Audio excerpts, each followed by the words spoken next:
Madeline? Yes. Do you have a handout? The handouts are on the application. If you go, you have the application from this conference, IAJGS. The app, the app. computer app on your phone. No, I didn't do that yet. You should Okay. do that because you can get all the downloads. Besides which, if you actually open it up there's a Okay, table. I say we start. Okay. Okay? He's got to go somewhere, so he wants No, to that's start. not it. It's just that no one else is coming, and it gives you more chance to ask Madeline questions. My name is Adam Brown. I'm the publisher of Avitano Online, and I've published a number of articles by Madeline over the years. I will tell you that Madeline is the go-to person when it comes to tombstones, and that's what I do. I go to her if I have a tombstone that needs to be translated. She was born in London. She was educated at UCLA in computers. Is that correct? They can have it then. Oh, Mathematics. Mathematics, and she worked in the aerospace industry, and she did a project. One article she did for me was on an organized way to analyze tombstones, and I really recommend it very highly. If she doesn't get to it today, but she has you did all but dissertation and masters at the Technion, and she. That was computer science. And she lived in Israel for 10 years and speaks Hebrew fluently, which is very helpful when you're analyzing tombstones, because many interesting tombstones have poems and other things on it that give some flavor. So without any doubt, you're in the right place if tombstones is your interest. And I'd like to ask that no one take photographs other than this slide, sir. And remove all sharp objects and be in a good mood, and Madeline is going to lead you along. He's the only one taking slides pictures because he's my husband, and our children wanted him to try and video record this. them. Well, okay. So that's That takes care of that. That's just Jerry. So don't sit behind it. That's one of the reasons that I didn't want to get right here. One of the reasons I ask people not to take pictures, because if you're not aware, when somebody holds up their camera, the person behind can't see anything. So if anybody's sitting behind Jerry, you might want to move. Okay, so that's all I have to say about Madeline, but I mean actually for you, but I have a lot to say about Madeline, all of it good. So please enjoy this, and I'm sure she'll answer any questions you have when it's over. So good luck, see you. Let me see, that's not working. Madeline, I have your phone. You have my phone? Yes. That's not good. You would have missed it eventually. I'm trying to figure out how to turn this on. Mute button in place, I think. This doesn't have a button on this one. What am I missing here? Anybody? I don't have a strong voice, so somebody better help me here. Is this it? Something went on. Maybe. No. Light went on. Light went on. Oh, okay. There you go. All right. So this is going to be kind of tricky because I guess I need both hands. I need one to move my slides and another one to hold the microphone. I'm going to do something, well, he asked, how many of you used to watch the Monty Python show? Okay, so you know that phrase, now for something completely different? Well, how about now for something somewhat different? Okay, so I do have, although I don't want you to take any pictures, I do have a couple of things to hand out. Here, and my business cards are here if you want that afterwards. Now, show of hands, who knows barely nothing about Hebrew? Okay. All right, fine. So hopefully you're in the right place. So those who know almost barely nothing, I have like a little laminated sheet with the Hebrew alphabet. And I have for the rest of you ones that are not laminated. Okay, so pass them around, yeah. If you're among those who don't know Hebrew, so feel free to take the laminated one. I think I have about 9 of those, but we're going to be doing something in the beginning. All right, I didn't ask who knows Hebrew very well. Let's try that one. One person. Almost. Almost. Almost. Okay. Quite well. Old memories. Okay. So, as I say, this might be a little different because, in a sense, there are places where I hope it'll be a little interactive, so that you don't have to be sitting here and just absorbing or trying to figure out what I'm talking about. And we'll try and make it so that people can participate. So since I guess most of you know very little Hebrew, then maybe this pace will be okay.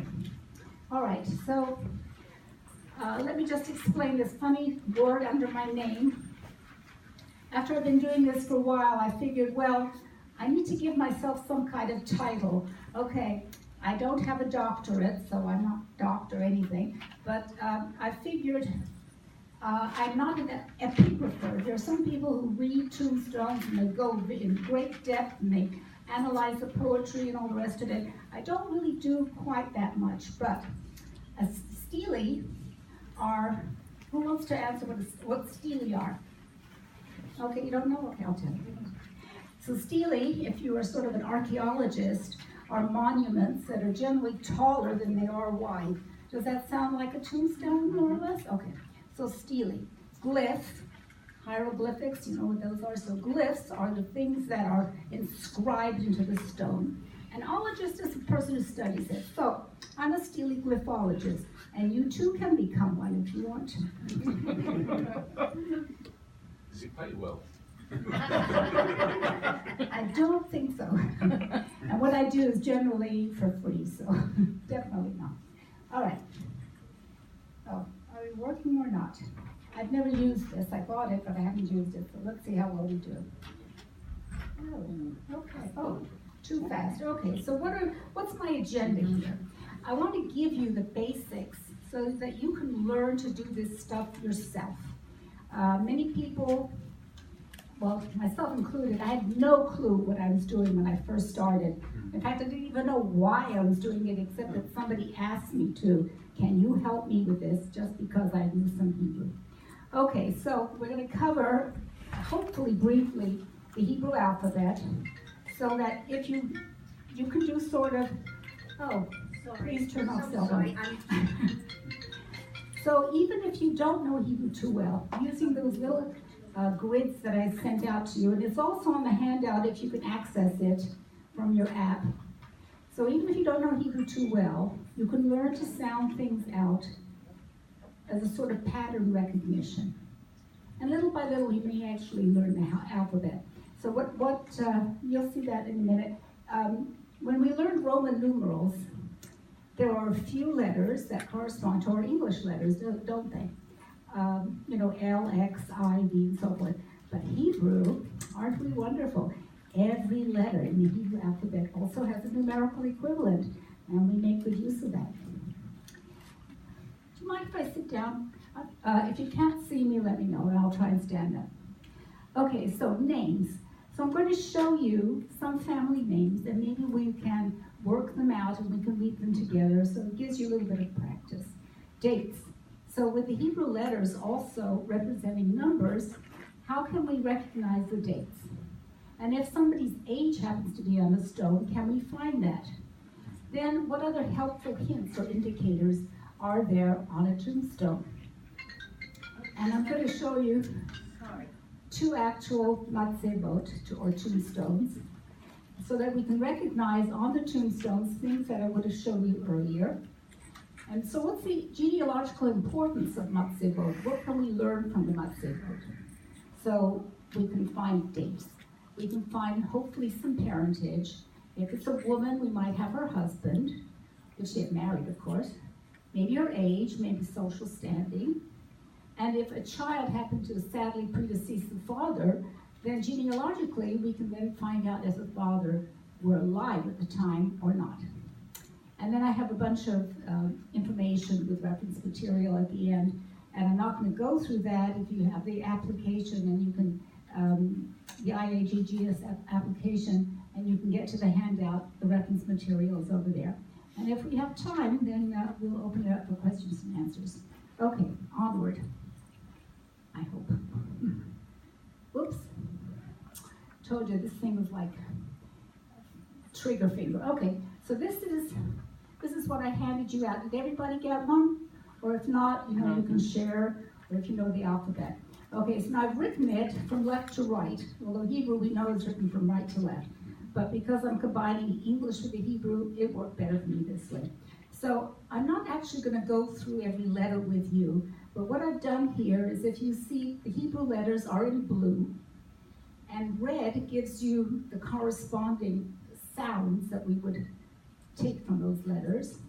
And green, I've shown where some letters can be used, have a dual purpose, not only numbers, but they may serve as a vowel. Some letters can be vowels, depending on how they are used. So you have the letters in the larger grid, and on the side are 4, if you look vertically, and under them I've written Yiddish, Yiddish, Ladino, Ladino. So what happens? Hebrew letters do not correspond to every sound in every alphabet. I mean, that would work in any case for most languages. So how do we accommodate that? So if you take the 2 letters of Vav, and you put them together, you get the W sound in Yiddish. And if you think of French, what's the French word that describes the W? Double V, right? Double V. So somewhat consistent, kind of fun. Now, if you start a Hebrew name with the letter P, according to Hebrew grammar, you do not have an F at the beginning of a word. So how are we going to distinguish a P from an F? Well, in Yiddish, they put a little bar on the top. So if you see a bar, okay, it's not a P, it's an F. Like, take the name Futterman or Fleischman. You wouldn't want to call him Putterman or Fleischman, right? And similarly, in Ladino, they represent the V at the beginning of a word by putting a little dash after it. Like Victoria might be written starting with a V like that, effect. And instead of the line on top for the F in Ladino, they have a little dash on the side. Okay, is that okay? Got that? Following me? So now those who have those little handy dandy charts, we're gonna move on, so you might wanna keep those handy. Oops. I apologize for this, I'm just dealing with this little thing. So what can you do if you don't have vowels? So we can extrapolate. Imagine you have English and it's written like this. Can you figure that out? Brown hair color, what's your name? So you can kind of figure the name even if you didn't, the words, even if you didn't have vowels. And some vowels,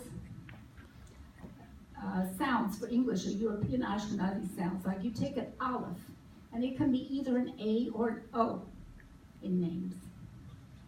An ayin can be an E, so you get sort of an eh sound. And then if you combine some letters like aleph and yud, you get like I. And 2 yuds might be more like A. And a yud and a vav, you get like a U sound. And a vav and a yud, you get oy. So I took 2 names. One happens to be my maiden name, one happens to be my married name, Goldstein and Eisenberg, except that they would say Goldstein and Eisenberg. So on the left, where I've highlighted in red, that's the old way that you might find on a tombstone, that you would see names like Goldstein written and Eisenberg written, because the A can be what? The A can be, an aleph can be an A or an O, and the ayin can be an E. So you have Eisenberg and Goldstein, but in modern day Hebrew, you don't write it that way, and you use a vav instead of the O sign for Goldstein. And Eisenberg just drops the E's altogether.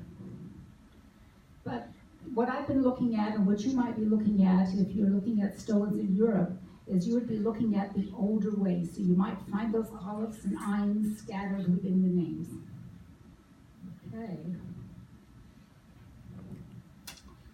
Okay, I think they said that out. The E has been factored out.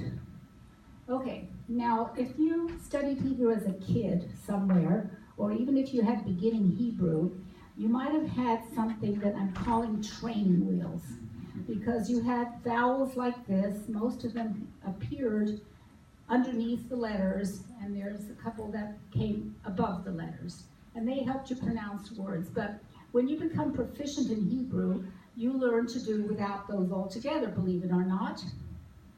And the only time, oops,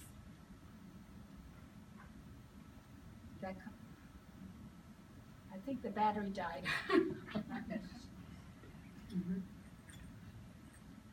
I don't think.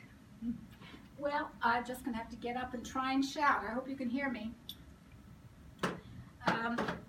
Once in a while, on on a tombstone, when they want to make sure that you know that it's an O and not an A sound, they will actually stick a vowel in the name. It doesn't really belong. You rarely see a vowel on these tombstones. But in this case, they have put that sound up, which is a kamatz, and it has an O sound. So the name is Hollander.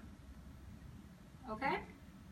Are you following me? Anytime you're getting lost here, just raise your hand and go like this. I'm really lost. Okay. Moving on. Oops, going there. I must be going like in Hebrew. Okay, backwards. Okay. So now, what I wanted to give you here were some common names. Now, a lot of my work was in Slovakia. So these are the most common names among the records that I have, and it might be common for your part of the world too. And as you can see, they sort of are all pretty much Germanic sounding names. So we have Friedman, and I've highlighted in red some of the things I've covered for you already, like the E sound and the A sound. So you have Friedman, and you also have on some of them, they actually put that mark on top of the pay so to make sure you pronounce it as an F rather than a Friedman, okay?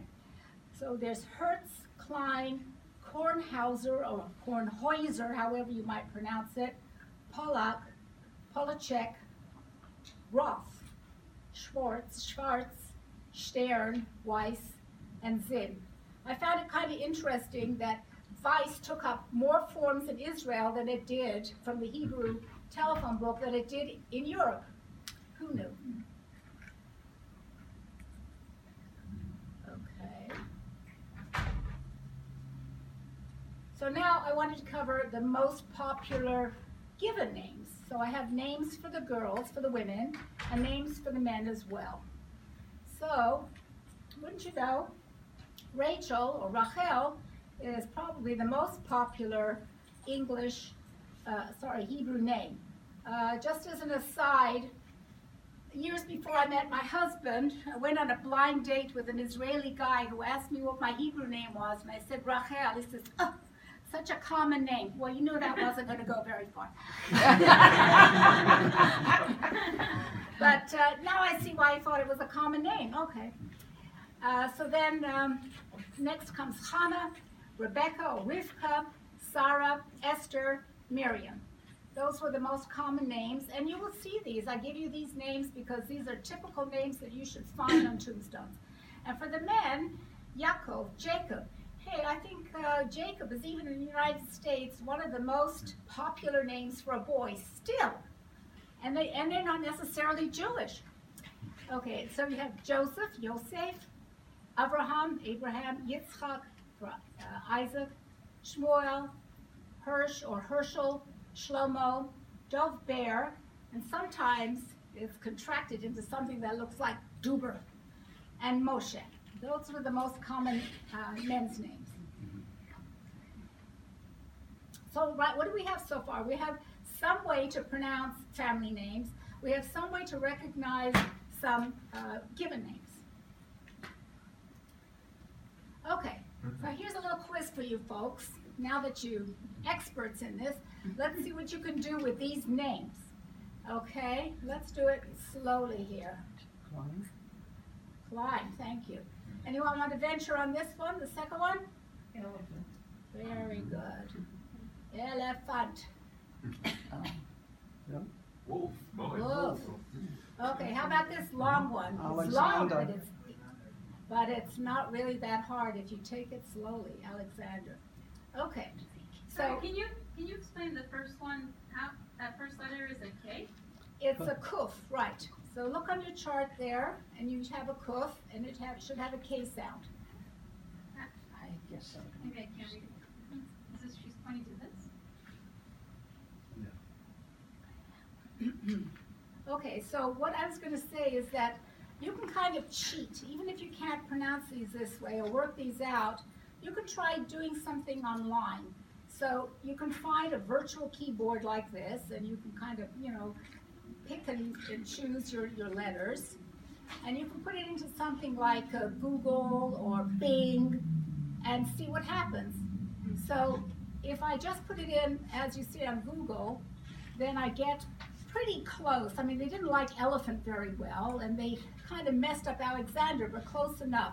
But Bing wasn't too bad.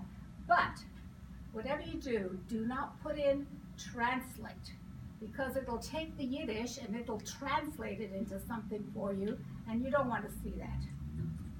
Okay. All right, we're going to move on now. We're going to leave the letters and the names, and we're going to play with numbers. So I told you each letter, and on your chart there, each letter has a numerical value. So a yud plus a gimel. 13. Don't worry, we're not going to work this out in just a minute. And a chet and a yud can be written either way. And any mathematicians here? Oh, no mathematicians, okay. Do you know what the commutative law is? A plus B equals B plus A. It means the same thing, whether you add it this way, add it that way. So, chet and yud, it can either be chet and yud, or it can be yud and chet. And how many of you have a, whoops, wrong way again, a necklace that says chai? And so here, okay, so here are the numbers for you. 10 plus 3. Everybody knows what chai is, right? 18. 18, okay. 8 plus 10 or 10 plus 8? Okay, chaf and zayin. Chaf is 20, I'm giving you that hint. And zayin is 7. And lamed is 30. And lamed gimel, like in Lag BaOmer. You remember that holiday, Lag BaOmer? The 33rd day of the Omer. Okay, but big problem.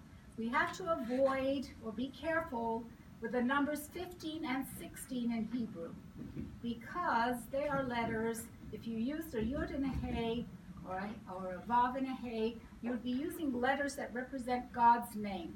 And we can't do that because it runs into all kinds of problems. So instead, we say, okay, I can't use 10 and 5, I'll use 9 and 6. It adds up to 15 as well, or 9 and 7 gives me 16.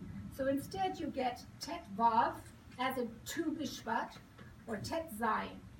So these are things you have to be aware of. Okay, now this is a big hint, and this is important for people who are Ashkenazim. And it's called the short date. You know, we have our Hebrew date, we say 5-7, what are we, 5778, pretty soon to be 79, right? But believe it or not, that 5,000 doesn't appear anywhere on our calendars. We actually use only the 3 numbers that come after the 5. And the way we indicate that is by using using something called a logogram. We take these 3 letters, a lamed, a pei, and a kuf, which stand for words either lifrat katan or the perak katan, which means it's an indicator that I'm telling you I'm using the short date. I am not giving you the 5,000. You got to know we're in the 5th millennium. We're going to be there for 1,000 years until we get to 6,000.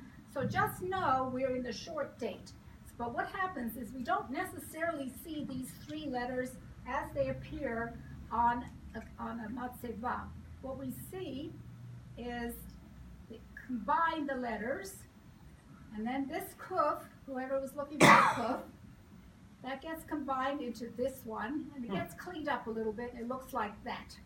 And this is a big hint, because you know that just before that appearance are the letters that represent the numbers of the year you are looking for. So if you go to a tombstone and you find that funny looking thing, and you say, well, it sort of looks like one of the Hebrew letters, but doesn't look quite right, you know you're in the right spot to find the day. And sometimes you actually see it just abbreviated like that. I'm going to fix my microphone for me, thank you. Okay, so down at the bottom, I've given you 2 instances of what you see. Tav, Shin, Ayin, Hey would be the representation for this year of 5778 or 2018. But as I said, the 5 doesn't appear. Now, going back to that chart, you've got their little chart. Look at the bottom line there, I think, where you have the Tav and the Shin. What does the Tav say? How many hundreds? Thank you. Can you hear me? Okay, great. Maybe I can save my voice. Okay. Thank you. The Toph says, everybody have the Toph there? What's the number that represents the Toph? 400. 400. What's the Shein? It's 3. So 400 and 300 is 700. Okay. And then Ayin is what? 70. And Chet is 8. So you get actually 778. There's no 5,000 there, right? Just the 3 numbers.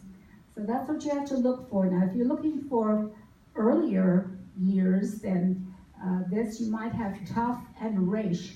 So Toph is 400, Resh is 200. So you would get 678. So those are the sort of numbers or letters that you'd be looking for.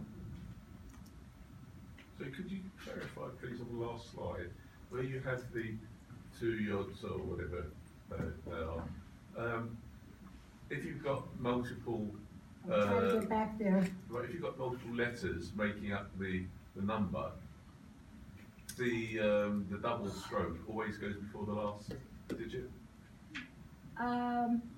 Often.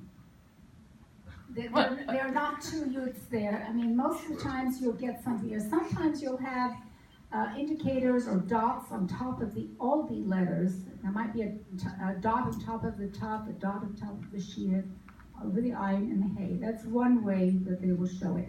You might have periods in between them. There are various ways that they will indicate it to you, but look for that, usually look for that funny logogram afterwards so you'll know you're in the right place. Okay? Yeah, thank you. I'm giving up on this little thing. I'll just do it from here. Okay, Arthur Kurzweil wrote a great book called Generation to Generation, and he just kind of says the 5,000 is understood, and he adds this famous number 1240 to the rest, to the remaining number. So we transcribe that 778, we add 1240, we get 2018. But also keep in mind that Hebrew years are not always 4 characters long. So if we only have the Toph and the Shein, we'd only have 700. Or we have Toph, Shein, Chaf, we have 720. So Toph Shein is actually corresponding to the year 1940. And this would be 1960. Now, just to confuse the issue, I told you we have this wonderful logogram that shows you the short date, but the Sephardim have to be different. Any Sephardim here in the audience? I'm not denigrating, I just wanted to explain something different. Are there any Sephardim here?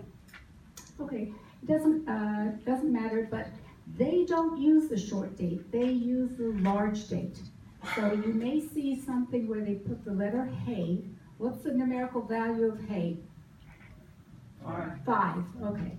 So they put a Hey with a dash over it, and they're basically telling you that's the 5,000, and that's the rest of it that you are familiar with. And you won't find that logogram afterwards because it's not a short date, it's the large date.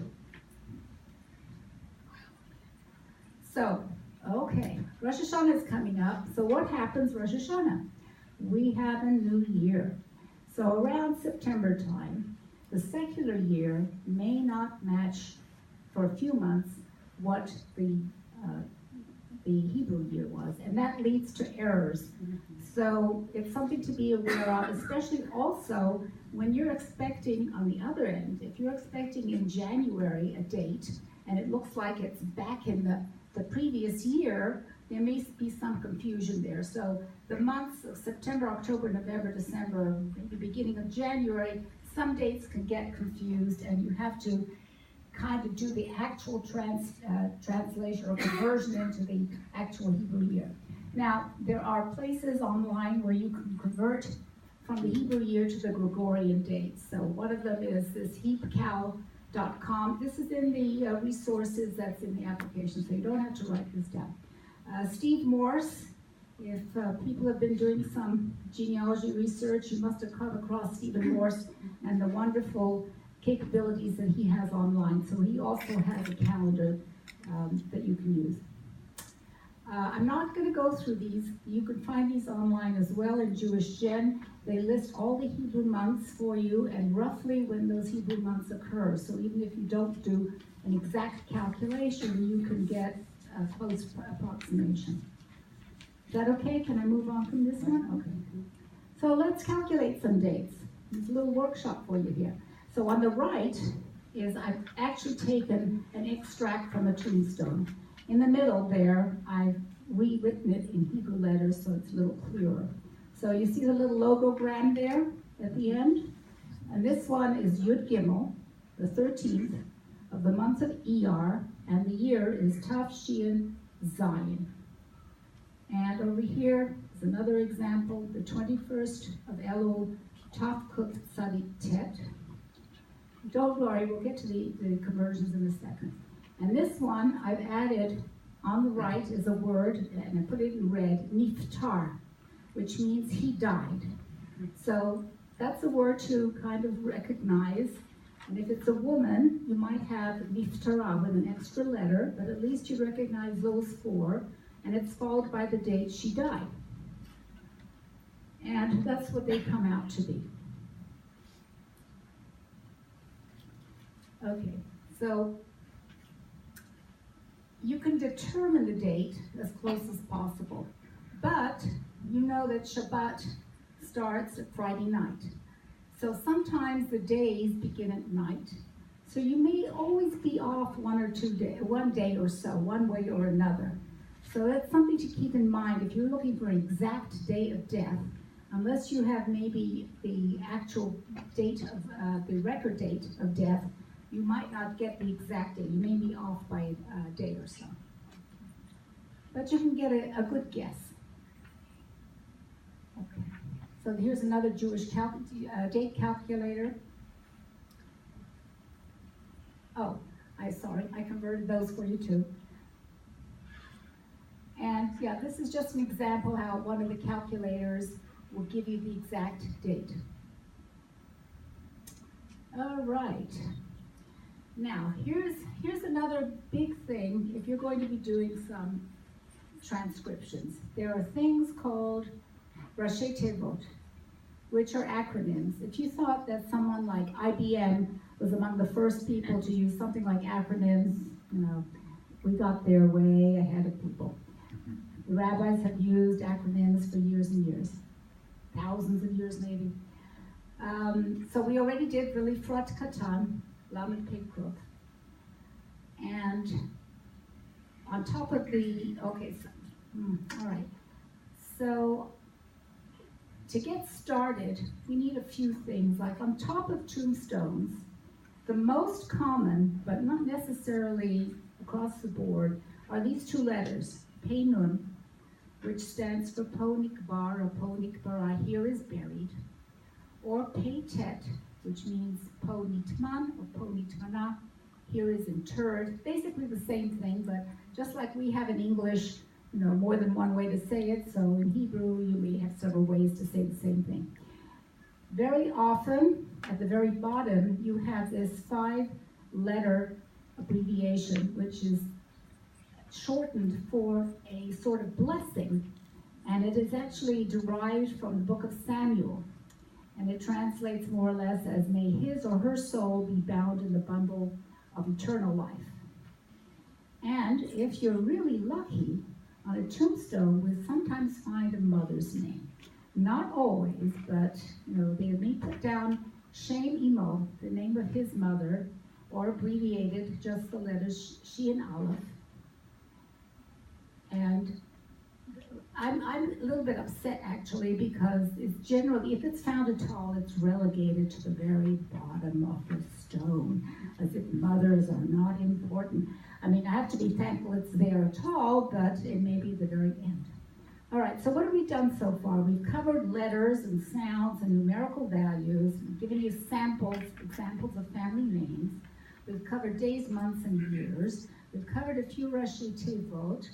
And the abbreviations, I have mentioned dots above the letters, and there are other marks, but you know, we're moving right along here. So, not enough. We need to know a few Hebrew words. And again, you can use these as sort of pattern recognition. And these are short words. Look, they're really easy. And this is how you would pronounce them. Ben, Bat, Reb or Reb, Harav, Marat.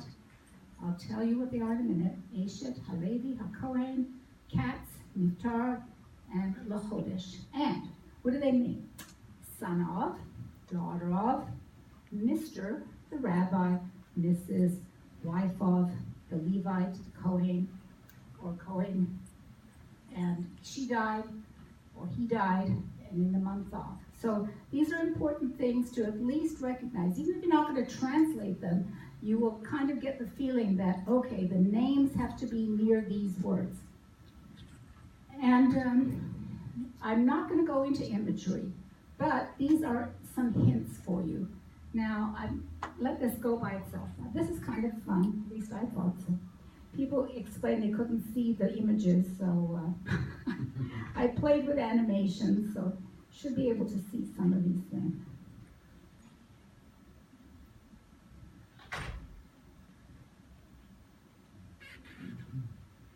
Okay, so just a quick explanation. On the top, if you thought the person might be a Kohen, or you didn't know he was a Kohen, if you saw the hands, you'd say, aha. First of all, it's a man's tombstone, and he's a Kohen, okay. Then the next one is a pitcher. Now, if the man happened to be a Levite, it was his job to wash the hands of the Kohen before he blessed the people. So the water pitcher, or a hand holding a water pitcher, is generally a symbol that someone is a Levite. Following that is a picture of a crown.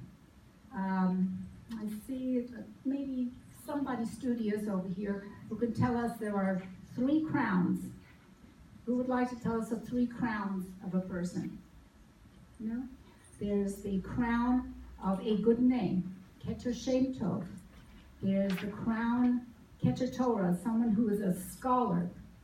And there's, what am I missing?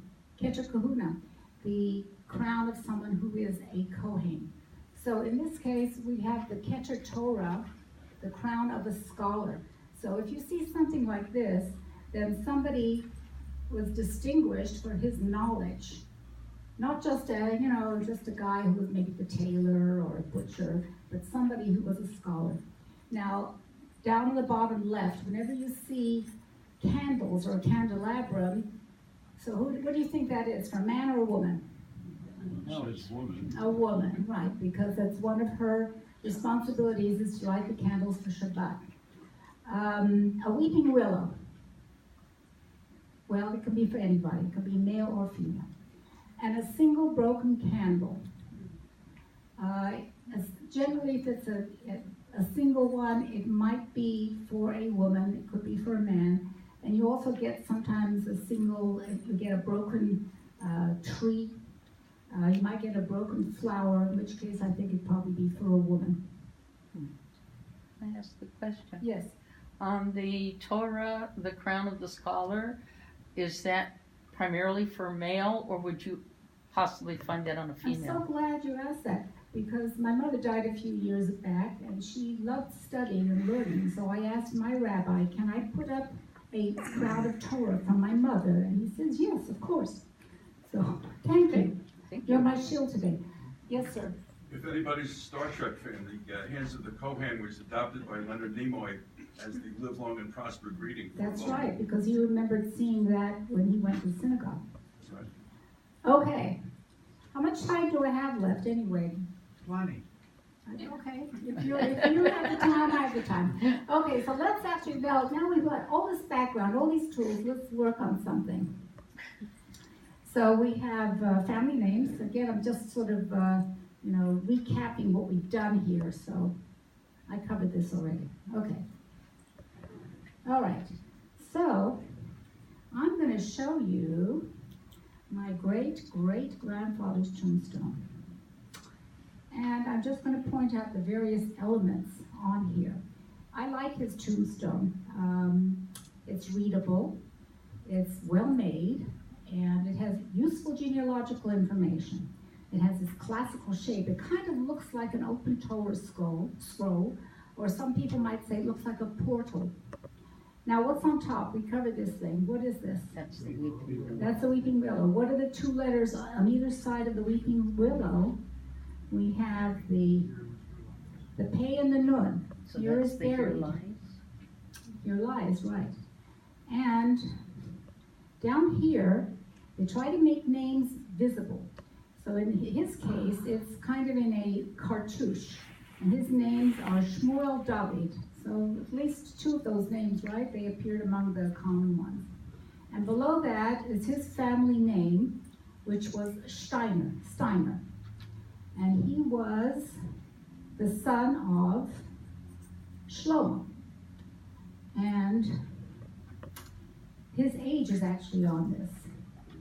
Okay, the dual role of the word Ben. Okay, Ben means son of. means son of, but let's see, in Spanish, how do you say he is so and so? He is so and so old. You say he has so many years. So many years. So it's kind of the same sort of thing, is that he has, or has this age, use the word Ben again, and in his case, he was, he was 97 years old, Sadi Zion. You look at those numbers on your chart. And his day of death was the 1st of Elul in 1927.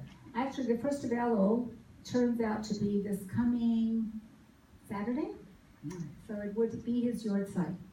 And on the bottom here, here's the year. It's a little hard to see, maybe, but his year is Taf Resh Pei Zayin, and his is separated by dots between the letters. But there's our handy-dandy logogram afterwards, so we know that that's the year of death. And I converted that to 29th of August, 1927. And down here at the bottom is that 5-letter blessing. May his soul be bound up, right? And way down at the bottom here is his mother's name. It's so Wow. cute. All right, so we have a lot of good stuff here. So I put this into a table, both in Hebrew and in English, so you have part of his family tree. You have when he died, and he was 97 years old, so we can kind of extrapolate when he was born, around 1830.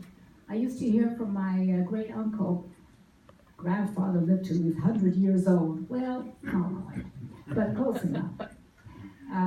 So his parents were Shlomo, or Solomon, and Hene. Okay? All right, now here's another tombstone. And this one happens to be his daughter and my great-grandmother.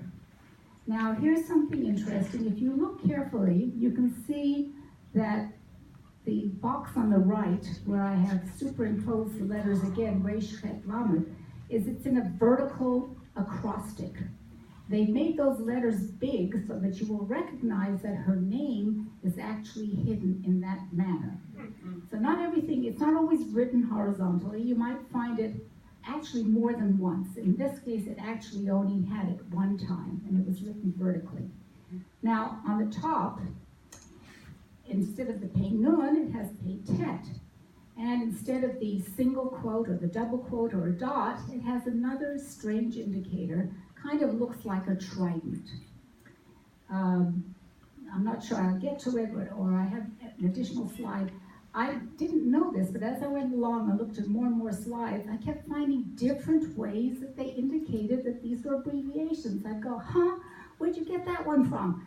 You know, there'd be little diamonds or squares and some other things, and often they turned out to be representations of cantillation marks. In other words, the things that you use to read the Torah, to sing the Torah. So some of those marks were incorporated on the stones too. I still haven't figured out why. All right, so what else do I have listed here? That she was Bat, she was the daughter of, and Shmuel David. We just saw that guy, didn't we? Well, that was her father. And we have her date of death, and we have that logogram at the bottom, but here, they don't have any indicators over the letters or between the letters, but they do have the logogram afterward. So you don't always get those marks, but look for the logogram. You know, like in French, cherchez la femme, you know, look for the logogram instead. Okay. All right, Stephen Morse, I mentioned him before, but I thought I'd throw in his calculator too. You can find this online, you can find it through, I think, even Jewish Gen has a way to get to it. And I reached the reference material, how about that? For some reason, sorry, this slide should have come a little earlier. So this is Rachel that we just found, and she's the daughter of that Shmuel David. So I added to the family tree by finding her name as well. Is that clear? So we know when she died. Actually, last night, as I was lying in bed, and I'm thinking about showing this to you, I said, this is very strange. She died in childbirth with her third child. Her second child was her only daughter and my grandmother. But how come her husband's name isn't on the stone? And I don't know why. I mean, it's like, what? Did the father pay for the stone? Was he angry with the son-in-law because she died as a result of childbirth? I don't know. It just became a puzzle for me, and I guess I'll never know as to why husband's name wasn't there. Someone has a hand raised? Quick question. On my grandmother's stone, it says Ruchla, daughter of David Mayer, and then it has her married name. So I thought they had made a mistake and changed his name because I thought she was going to be married under her maiden name. Is that common? Is that? It's one of the things I consider an ambiguity. And I come across it too, and I have to really puzzle it out. Whose family name is that? Was that her parents, her father's name, or was it the husband's name? It's not always clear, and sometimes you really have to go to the records and try and compare it to that. Very often, though, I prefer it when they have the father's name, and then they probably have Eshet, wife of, Right. and they give the complete husband's name and a family name. Okay. But, yes, you have a question? Yeah, you talked about older tombstones and modern Hebrew. So approximately when did it change? I don't know. I would probably have to say when the state of Israel came into existence and people moved to Israel and there were different ways of dealing with it, and you switched maybe from Ashkenazi pronunciation to Sephardic pronunciation. Most of what I've done, and I sort of limit myself to going up through World War II, because after that, especially even in the United States, many people hardly used any Hebrew. So you'll get tombstones that are all in English, and well, there's nothing for me to do there. Okay, I think that one reference thing was out of place, so I apologize because it looks like I have other things I need to show you. Age. I mentioned before we had my great-grandfather's great-great-grandfather's age. So how do you figure out where the age is? So if you see the letters like Shana, which means year, and sometimes just abbreviated with a shin, or sometimes you see the word shanim, which is the plural, meaning years, and then look for the word nearby of ben or bat, in other words, having X many years, and they do mean son and daughter, we covered that. So it might look something like this. You might have ben or bat, you might have an age like that, with using the letters, and you might have something afterwards that says shana shanim, or lishnei chayav or chayeha. Days of her, or years of her life. In other words, she was 102 years of her life, or she had 102 years of her life. And sometimes you have it written sort of poetically as days of her life.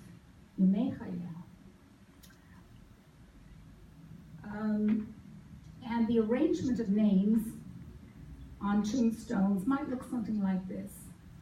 Let's do the woman first. Marat, or Mrs. Brindle, Bat, daughter of.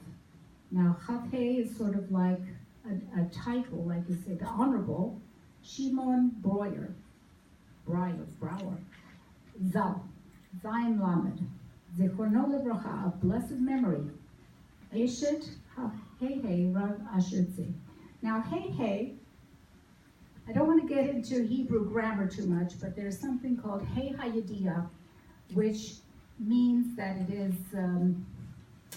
the definite article.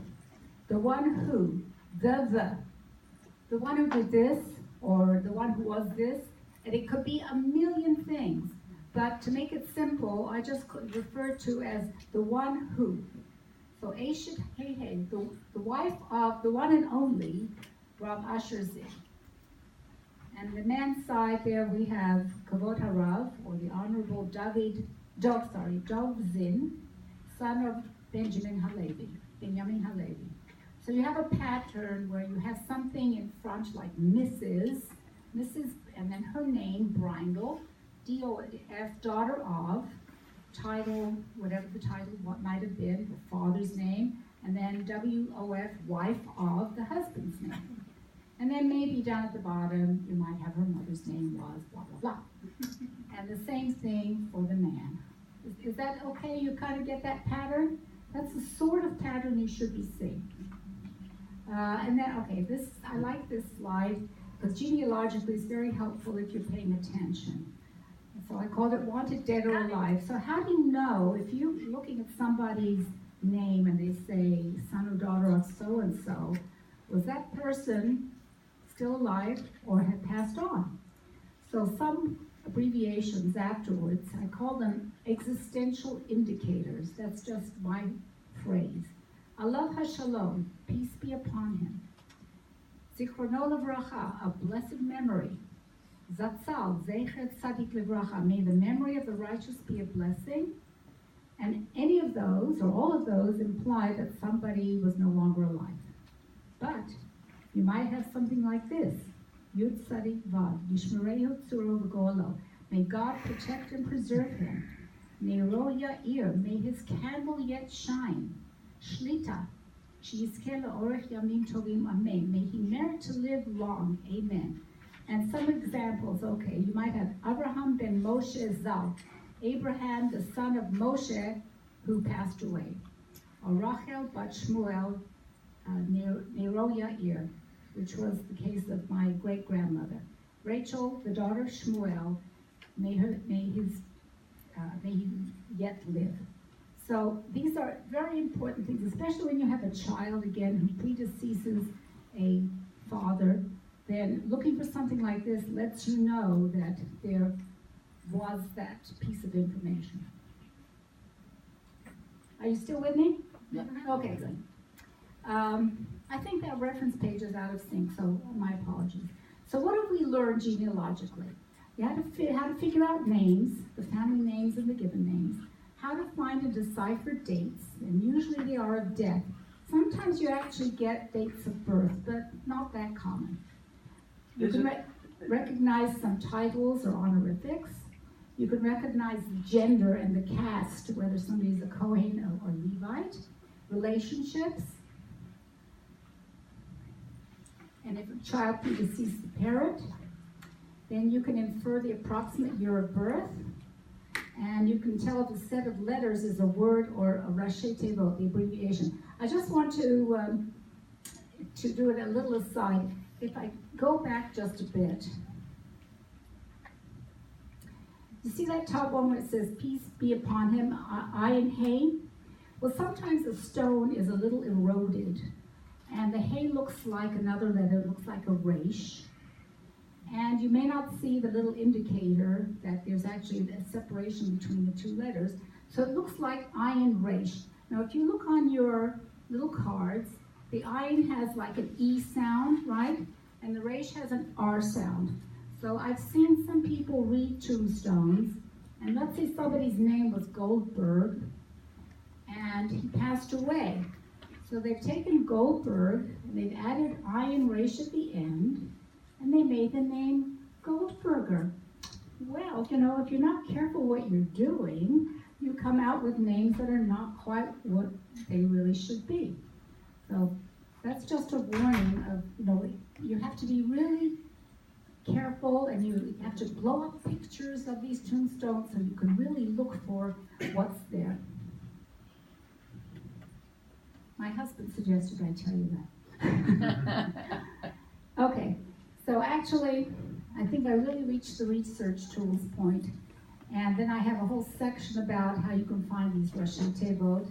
I'm trying to write a book that will include a list of the racheté votes that I have found over the years.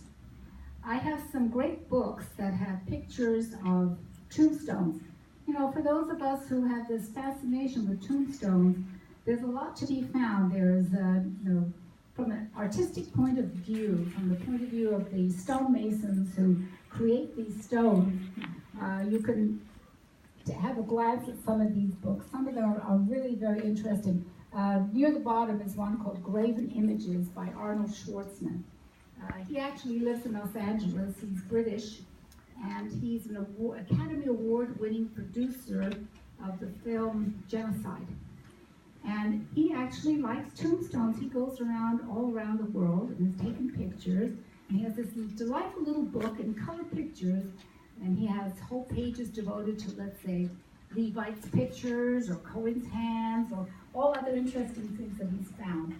So while I'm just a lowly person, I've never produced any movies, but we can get together and we can discuss this strange fascination with tombstones.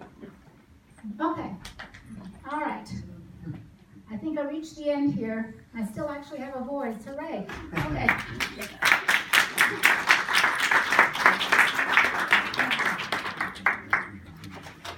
If you have the time, I have these little feedback forms. It's not the same as what they have for the whole conference. This is just from me, like what you thought you liked about my talk, or what you think I should improve upon, or any other ideas of future talks. And so if any of you would take the time to do this, I'd appreciate it. No more questions? Wow. A quick question. There are some customs that I know I've run across where the date of burial is used as opposed to the date of death. But why?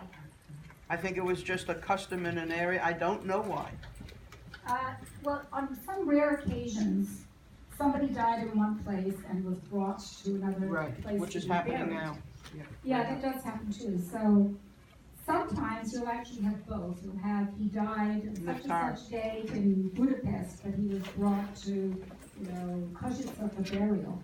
Or somebody died during the war, World War I, World War II, and until they could finally bring him for burial somewhere. Okay, this man? Could you speak a little bit about cleaning gravestones so that you can make them readable? That's a touchy subject, to use a pun. It's frowned upon. Now, I showed you a picture of my great-grandmother's tombstone with the blackened letters. In my ignorance at the time, because I hadn't even started doing any of this, I asked somebody to help me and use a marker to fill in the letters so I could get a better reading. And apparently that's a no-no, because the chemicals in markers can ruin the stone. You get lichen growth on tombstones, and they tell you to be very careful even in trying to remove that.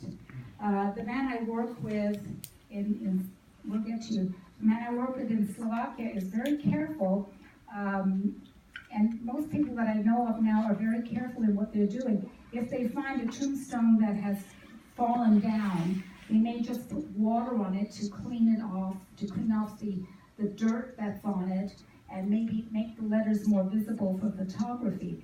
But there are whole places. I have, I don't think I have it here, but if you email me, I can send you a place that I found that gives instructions on what you can and cannot do, or should not do, to clean up a tombstone. Maybe back there. Yes. Have you seen gravestones where a widow who remarries, it lists the names of both of her husbands, or will it only be the most recent husband? I have seen, not very many, but I have seen that it might say that she was the wife of so-and-so, but then she's now the wife of this person, or the widow of, or it might have had a widow of so-and-so and then wife of so-and-so. Yes? If somebody died on a major holiday, sometimes I've seen it that it would say, died on Erev Rosh Hashanah or something. Would it also include the exact date, or they would just? It would, you speak Hebrew? A little bit. Okay, so they might say died Erev Rosh Hashanah, and the Mikbar L'Macharat, or the Mikbar Yom, they will put down that he was died on the eve of some holiday, but was buried, the day after, 2 days after, whatever that might be. Okay. Yeah. Yes. To answer the previous question, my Machritonen's mother had exactly that situation, and it showed 3 names like a middle name. The woman's middle name was the first marriage. Okay, whatever works. Sorry if you already mentioned it, but what is your email so we can, if we want to Oh, send it? okay, let's see if I can get back to take my card, that's the easiest way. Has a picture of my mother's, my great-grandmother's tombstone on it. Yeah, here, I think I brought, maybe not enough, but some anyway. And if you just know my name, or if you look on if you get my handout from the app, then it's on my handout as well. Have you got all the slides on the app? No, that's impossible. It's only a 4-page app, but I did cram in a lot of information. Right, okay. And I can't get the animations on there anyway.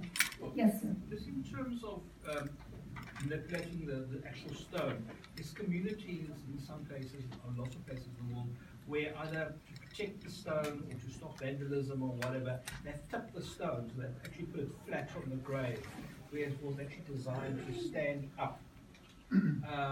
In that process of actually cementing it or putting it on in a flat way, does that actually cause excessive damage? Well, I haven't exactly seen it that way. Sephardic tombstones tend to be horizontal, and Ashkenazi tend to be vertical, but they do fall over. There's Toshva, that a couple of people here have a connection to Toshva. They're in the process of trying to fix up the cemeteries. So there's this organization called Avosenu who goes around, and they have created like new cement bases, and they've taken these stones and hefted them up and stuck them into the cement vertically.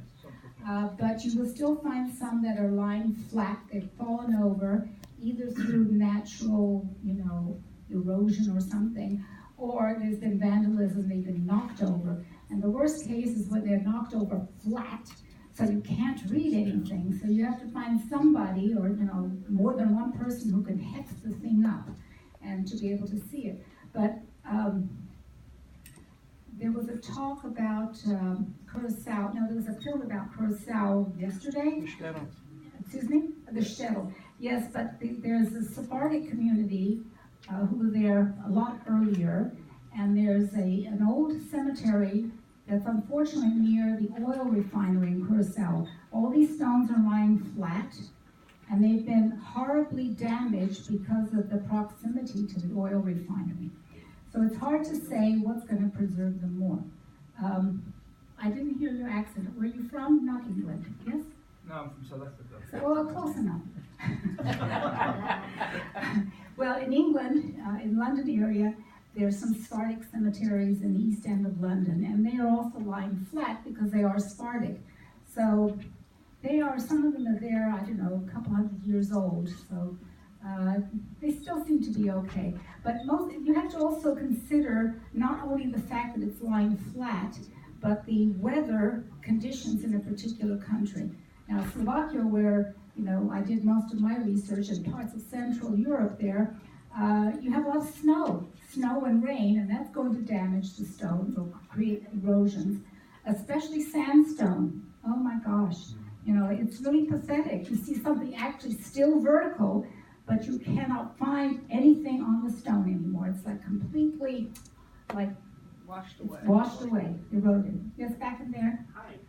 If money were not an issue and bureaucracy were not an issue, what is your vision for the Jewish cemeteries forward.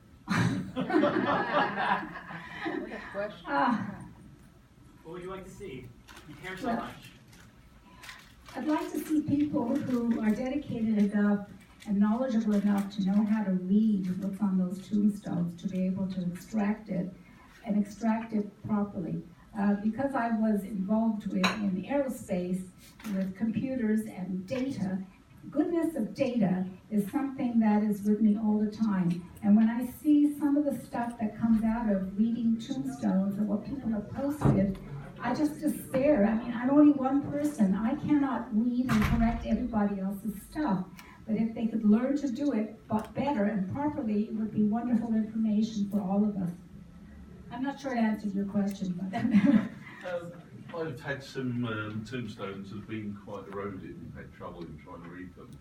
But if you take flash photography and you do it from the sides, and then you process it through something, Photoshop, Lightroom, whatever, where you can adjust the contrast and all sorts of other things, right. you can often bring up an image that you can't actually see when you're standing facing it. what do you think I have done? Okay, well, Actually, what I really think might help, but I have no access to it, is like infrared cameras maybe, you know, to bring out what was once there, maybe. Nikon do one. It's What's designed for that? astronomy. Nikon do an infrared camera. Ah. The 810 designed for astronomy, but it's about £5,000, but there you go. Sorry, I didn't get the last bit of Sorry, it's it. about £5,000.